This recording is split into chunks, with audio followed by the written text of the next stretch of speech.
Hi guys, welcome back to my channel. అందరూ బాగున్నారా? నేనైతే చాలా బాగున్నాను. మీ అందరూ బాగుండాలని చెప్పి మనస్ఫూర్తిగా కోరుకుంటూ ఉన్నాను. ఈరోజు వీడియో ఏంటంటే, అబ్బాయి నుంచి వచ్చేటువంటి ఆ స్పెమ్ అనేది అమ్మాయి లోపల రిలీజ్ చేస్తే హ్యాపీగా ఫీల్ అవుతుందా, బయట రిలీజ్ చేస్తే హ్యాపీగా ఫీల్ అవుతుందా అనే దాని గురించి మీకు నేను క్లియర్ కట్గా ఎక్స్ప్లెయిన్ చేస్తాను. సో ఫస్ట్ టైం వీడియోస్ చూస్తుంటే కనుక తప్పకుండా సబ్స్క్రైబ్ చేసుకోండి. ఈ వీడియో పెళ్ళైన అబ్బాయిలకైనా పెళ్ళి కాని అబ్బాయిలకైనా ఖచ్చితంగా ఉపయోగకరంగా ఉంటుందన్నమాట. ఎందుకంటే ప్రతి ఒక్కరు ఇది తెలుసుకోవాలి. తెలుసుకుంటే ఏంటంటే వాళ్ళు ఎలా ఫీల్ అవుతూ ఉంటారని తెలుసుకుంటే కనుక మీరు ఖచ్చితంగా అలా ఉండడానికి ట్రై చేస్తే మీకు హ్యాపీగా ఉంటుంది, వాళ్ళకు హ్యాపీగా ఉంటుంది. మీరు కనుక నాతో మాట్లాడాలి అనుకుంటే call me for app download చేసుకొని అందులో నా ఐడి రాజీ1133 అనమాట. ఐడి కల్గా కాల్ చేసినట్టయితే మీరైతే నేను మాట్లాడతాను. డౌట్స్ ఏదైనా ఉన్నా సరే క్లారిఫై అయితే ఇస్తానమాట.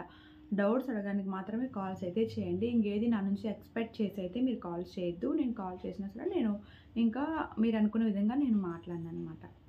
ఇంకా లేట్ చేయకుండా టాపిక్లోకి అయితే వెళ్ళిపోదాం. నార్మల్గా ఏంటంటే, సో ఒక అమ్మాయి సెక్సువల్గా కలుస్తూ ఉన్నప్పుడు కానీ లేదా ఇంటర్ కోర్స్లో అంటే ఆ టైంలో ఏంటంటే అబ్బాయి నుంచి వచ్చేటువంటి స్వెమ్ అనేది లోపల బయట అంటే కనుక కొంతమంది ఏంటంటే అంటే వీళ్ళకి కూడా అమ్మాయి కూడా సాటిస్ఫాక్షన్ అయినప్పుడు అప్పుడు ఏం చేస్తారంటే ఖచ్చితంగా ఆ టైంలో లోపల రిలీజ్ చేస్తే బాగుంటుంది, అంటే హ్యాపీగా ఉంటారు కాబట్టి ఆ టైంలో అలా అనుకుంటూ ఉంటారనమాట. ఒకవేళ సాటిస్ఫాక్షన్ కాని అమ్మాయిలు ఏంటంటే, సో మీరు లోపల రిలీజ్ చేసినా బయట రిలీజ్ చేసినా అసలు పట్టించుకోవాలన్నమాట. ఎందుకంటే మీరు అక్కడ సాటిస్ఫాక్షన్ చేయలేదు కాబట్టి వాళ్ళు ఏం ఆలోచిస్తూ ఉంటారంటే ఇంకా కాసేపు చేస్తే బాగుండు, అరే అప్పుడే తీసేసాడే అనే ఫీలింగ్స్లో ఉంటారు. అది ఖచ్చితంగా ప్రతి ఒక్క అమ్మాయికి ఉంటుంది.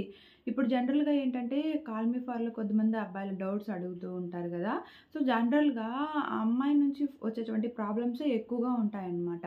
అంటే ఒప్పుకోలేదనో, ఇలా కొన్ని ఎక్కువసేపు చేయాలంటుందనో, సో తొందరగా స్పెమ్ పడిపోతుంది అంటుందని, ఇలాంటివి ఎక్కువగా ఉంటాయి. అంటే తన భర్త దగ్గర అన్ని అమ్మాయిలు ఓపెన్గా చెప్పుకుంటూ ఉంటారు. కొంతమంది ఏంటంటే మరీ సిగ్గుపడుతూ చెప్పుకోకుండా ఉండిపోతూ ఉంటారనమాట. అంటే వాళ్ళకి మైండ్ సెట్ ఇంతే, ఇంకెక్కువసేపు చేయలేడు, దాని కెపాసిటీ ఇంతే.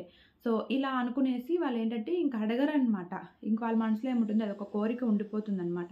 అరే అతను ఏంటి ఎక్కువసేపు చేయలేకపోతూ ఉన్నాడు, సాటిస్ఫాక్షన్ చేయలేకపోతూ అనుకుంటూ ఉంటారు. కాబట్టి సాటిస్ఫాక్షన్ చేసిన వాళ్ళు లోపల రిలీజ్ చేయాలనుకుంటూ ఉంటారు. సాటిస్ఫాక్షన్ కాకపోతే మీ నుంచి ఖచ్చితంగా వీడు ఎలా చేసినా ఓకే, ఎక్కడైనా వదలనిలా అని మైండ్ సెట్కి వచ్చేస్తారనమాట. ఇంకొకటి ఏంటంటే, పిల్లలు కావాలనుకున్న వాళ్ళు జనరల్గా ఎక్కువగా లోపల రిలీజ్ చేస్తూ ఉంటారు. ఇప్పుడే వద్దు, కొన్ని రోజులు గ్యాప్ రాని అనుకునే వాళ్ళు బయట రిలీజ్ చేస్తూ ఉంటారు. దీని గురించి నేను ఇంకొకసారి మళ్ళీ ఒక వీడియో చేస్తాను.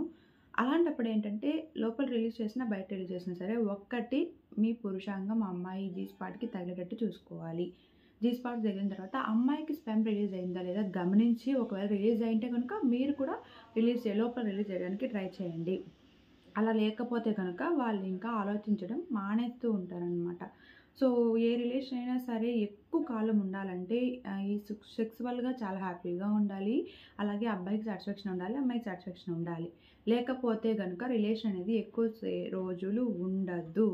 సో ప్రేమ అనేది ముడిపడినది ఎక్కువగా ఈ రిలేషన్కే కాబట్టి, సో ఇప్పుడు జనరల్గా చెప్పుకున్నాం మనము, ఎక్కువగా లవ్ చేసిన వాళ్ళైనా సరే ఏదైనా సరే ఎంత సిన్సియర్గా ట్రై చేసిన వాళ్ళైనా సరే ఖచ్చితంగా సెక్సువల్గా ఉంటారు. అది ఇంకా ప్రేమ ఉంటే కనుక డబుల్ అయినట్టుగా ఫీల్ అవుతూ ఉంటారు, డబుల్ అవుతుంది కూడా. కాబట్టి ఇది బాగుండాలంటే ఇద్దరికి సాటిస్ఫాక్షన్ ఉండాలి. ఎంతవరకు అబ్బాయి నేను సాటిస్ఫాక్షన్ అయ్యానా లేదా అనేది ఆలోచిస్తూ ఉంటాడు కానీ ఎదుటి వ్యక్తి గురించి ఆలోచించడం అనమాట. కాబట్టి ఆలోచించండి. సో ఆలోచించి స్పెమ్ అనేది ఎక్కడ రిలీజ్ చేయాలనేది మీరు చేసే దానిపైన ఆధారపడి ఉంటుందన్నమాట. Thank you for watching this video. Take care. Bye.